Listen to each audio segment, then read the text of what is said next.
तो दोस्तों, अगर कोई आदमी चीन से है तो हम उसको चीनी कहेंगे, भारत से है तो उसे भारतीय कहेंगे, अमेरिका से है तो हम उसको अमेरिकी कहेंगे। ठीक ऐसे ही अगर कोई व्यक्ति मान लीजिए पाकिस्तान से बैठकर आतंकवादी गतिविधि कर रहा है किसी भी देश में, तो उसे हम कहेंगे पाकिस्तानी आतंकी। यानी कि जो व्यक्ति जहाँ से बैठकर कोई कर्म कर रहा है, फिर चाहे वो कर्म अच्छे हो या बुरे, वो उसी स्थान के नाम से जाना जाएगा। तो फिर अब आप ही मुझे बताइए, इस क्वेश्चन का मुझे आंसर जरूर दीजिएगा कमेंट सेक्शन में, कि फिर हम खालिस्तानी वर्ड का यूज क्यों करते हैं, किसी को हम खालिस्तानी आतंकी क्यों कहते हैं जब कोई खालिस्तान जैसी जगह ही नहीं है, फिर उस जगह का आतंकी कैसे हो सकता है। अब क्वेश्चन आता है कि जो लोग खालिस्तान की मांग करते हैं हम उनको क्या कहें, तो उनको वो कहिए जिस जगह पर बैठकर वो खालिस्तान की मांग करते हैं। जैसे कि कोई व्यक्ति अमेरिका से बैठकर खालिस्तान की मांग कर रहा है तो वो अमेरिकन आतंकवादी कहा जाएगा, और अगर वो व्यक्ति कनाडा से बैठकर कोई एक्टिविटी कर रहा है तो उसे कैनेडियन आतंकवादी कहेंगे, क्योंकि जिस जगह पर वो ये काम कर रहा है उस जगह का नाम उसके साथ जुड़ेगा। और यही मांग आज की तारीख में ऑल ओवर सोशल मीडिया पर भी हो रही है। हर जगह पर ज्यादातर लोग यही कह रहे हैं कि आखिरकार हम खालिस्तान का वर्ड यूज ही क्यों करते हैं, क्योंकि कुछ घटिया लोग जो कि विदेश में बैठकर ये काम कर रहे हैं, उससे जो भारत में रहने वाले सिख हैं जो कि बहुत अच्छे हैं, हमारी सेना में भी सर्विस दे रहे हैं, हमारे लिए अपनी जान बॉर्डर पर देते हैं, इससे हम उनका भी अपमान कर रहे हैं। और इस बात को अब सरकार भी समझ रही है और इसीलिए उन्होंने भी कार्रवाई स्टार्ट कर दी है। जैसा कि आप स्क्रीन पर देख सकते हैं, कल भारत की सरकार ने एक मोस्ट वांटेड लिस्ट जारी करी गई, जिसमें संदीप सिंह संधू नाम के, जैसा कि आप स्क्रीन पर देख ही पा रहे होंगे, इसी व्यक्ति को वांटेड घोषित किया है और कहा है। लेकिन दोस्तों, उससे पहले अगर अभी तक आपने इस चैनल को सब्सक्राइब नहीं किया है तो आपसे विनम्र निवेदन है कि आप इस चैनल को सब्सक्राइब कर नोटिफिकेशन बेल को ऑन कर लीजिए और वीडियो को लाइक कर दीजिए। चलिए हम वीडियो में वापस आते हैं कि ये व्यक्ति कनाडा की बॉर्डर कंट्रोल यूनिट का हिस्सा है और ये भारत के अंदर आतंकवाद फैलाने का जिम्मेदार भी है। हम इसे वांटेड घोषित करते हैं और कोई भी व्यक्ति अगर इसे देखता है या फिर पाता है तो हमें सूचित जरूर करें। और ये कनाडा के खिलाफ अब तक करी गई सबसे बड़ी कार्रवाई है, क्योंकि इसके साथ भारत की सरकार ये भी कह रही है कि कनाडा की सरकार से जुड़े हुए जो लोग हैं ना, वो आतंकवाद फैलाने का काम कर रहे हैं। यानी कि कनाडा ने अब से 2 दिन पहले जो हमला किया था भारत के ऊपर, ये कहकर कि भारत के जो ऑफिसर हैं वो गैंगस्टर के साथ मिलकर कनाडा के अंदर हत्याएं करवाते हैं। अब ठीक वही कड़वी दवाई हमने कनाडा को भी पिला दी है कि अगर आप हमारे साथ ऐसा करने का ट्राई करोगे तो आपको भी ऐसा ही मिलेगा, यानी कि जैसे को तैसे की पॉलिसी। और अब हम भी तुम्हारे लोगों को आतंकवादी घोषित करना स्टार्ट कर देंगे। और सबसे बड़ी बात तो ये है कि यहाँ पर जो लैंग्वेज इस्तेमाल की गई है ना, उसमें हमने सीधा एक ही वर्ड इस्तेमाल किया है, कनाडा में बैठे हुए टेररिस्ट। हमने कोई खालिस्तानी वर्ड का यूज नहीं किया। सबसे बड़ी बात तो ये है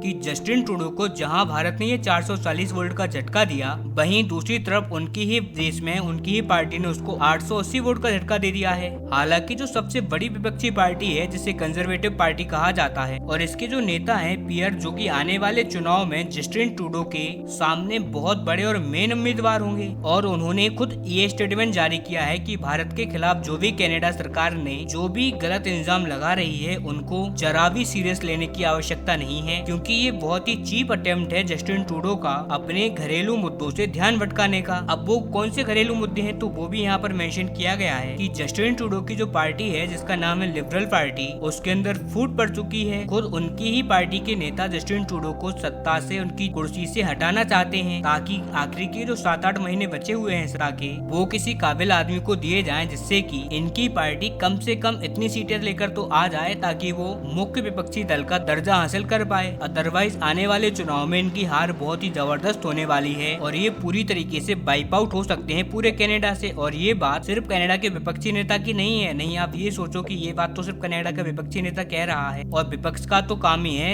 वर्तमान सरकार पर आरोप लगाना। तो आप स्क्रीन पर देखिए, जस्टिन ट्रूडो के पार्टी के बड़े बड़े नेता खुद टीवी पर आकर कह रहे हैं कि जस्टिन ट्रूडो, उन्होंने अपनी पार्टी की ऐसी गत कर दी है कि आने वाले इलेक्शंस में हमारी हालत बहुत ही ज्यादा पतली होने वाली है, और इसीलिए जस्टिन ट्रूडो को समय रहते हुए एक साइड हट जाना चाहिए। वो सरकार से इस्तीफा दें और आने वाले इलेक्शन में कोई भी रैली ना करें, तभी थोड़ी बहुत चांसेस हैं कि हम कुछ कर पाएंगे, वरना हम पूरी तरीके से साफ हो जाएंगे। कुल मिलाकर वहाँ की सत्ता और विपक्ष दोनों इस बात पर सहमत हैं कि जस्टिन ट्रूडो सिर्फ अपने घरेलू मुद्दों से अपनी पब्लिक का ध्यान बटाने के लिए भारत के साथ ये सब कर रहे हैं। और अभी आप देखिएगा जस्टिन ट्रूडो और भी ज्यादा गिरी हरकत